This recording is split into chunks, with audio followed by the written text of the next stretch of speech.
If you are learning about or are fascinated by the Terra Cotta Soldiers found in China not that long ago, this tutorial will show you how to draw one. It really helps to see a figure turned into simple lines and shapes, which is exactly what this video will do. Hi, my name's Kathy, and I've been teaching kids how to draw for over 20 years now. You know, my favorite thing to do is to show students that when you take things one step at a time, learning how to draw just might be easier than you think.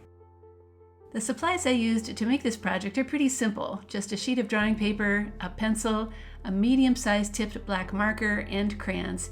You may also get your own free step-by-step tutorial with a link found in the description below. If you've been here before, you know I like to work with center pencil guidelines on my paper. They're also on all the tutorials I make too. Another option is to just fold your paper in half in both directions, and you'll have some creased lines to follow. Let's begin by making marks for where the soldier's head is going to go. When those are in place, then connect them with a curve on the left and the right and a line going across the top.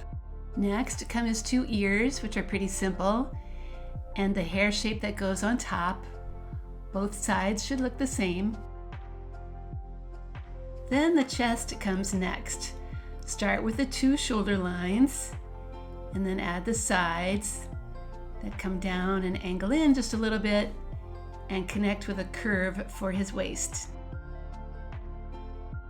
Now a kind of skirt shape is added. It comes down on both sides and connects at the bottom, and this can be a straight line. There's a band that gets added underneath. Then come the legs. We can begin with a pair of lines on both sides. Here's how a simple boot may be drawn. We can begin with straight lines that go up and down, and then add the wider foot part at the bottom. The left boot is, of course, drawn the same way, with lines on the top, and then the wider base shape at the bottom. Now for the sleeves. They look kind of loose and wide, but they do narrow in at the wrist. When one sleeve is done, then draw the other one, trying to match it so it has the same length and that little band shape at the bottom. Now we can add a simple hand below each sleeve. Just seeing the side like this will work fine. A scarf shape is added around his neck. It just takes a few curved lines to make it look like a piece of fabric. There are some kind of shield shapes that need to go on the shoulders. They really are just some rectangles that are on their sides. Be sure to erase the lines inside them when you're done. When one side is done, then of course do the same on the other side with that rectangle shape and erasing the inside lines there too.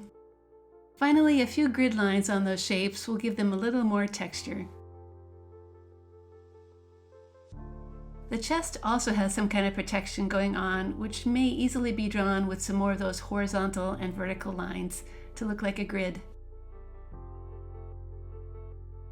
All right, we're almost done. We just need to add some simple eye shapes and eyebrows above them, and then a nose and mouth and mustache.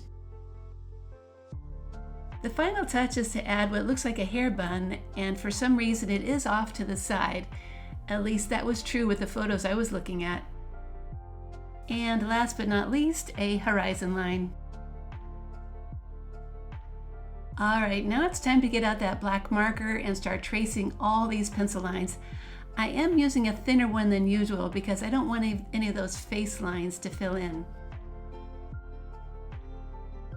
When the tracing is done, then do take a minute to erase any pencil lines. It will really make your drawing look a lot neater. When it comes to coloring, find a brown that looks like a clay color and fill in your entire soldier. I'm going to finish my drawing off with a kind of mossy green grass and a light blue sky. Do try to color carefully, especially in the background, so your soldier drawing really stands out. Okay, there's my finished terracotta soldier drawing. I hope you like how yours turned out too, and that maybe this drawing project was easier than you thought it might be. When you visit my website, Art Projects for Kids, you can find more Chinese drawing tutorials, including one for a pagoda and a Chinese lantern. I'm happy to say that over the years, my website has helped millions of kids learn how to draw. I really enjoyed working with you today, and if you are watching this on YouTube, please remember to like and subscribe to my channel so you get notified whenever I post a new video.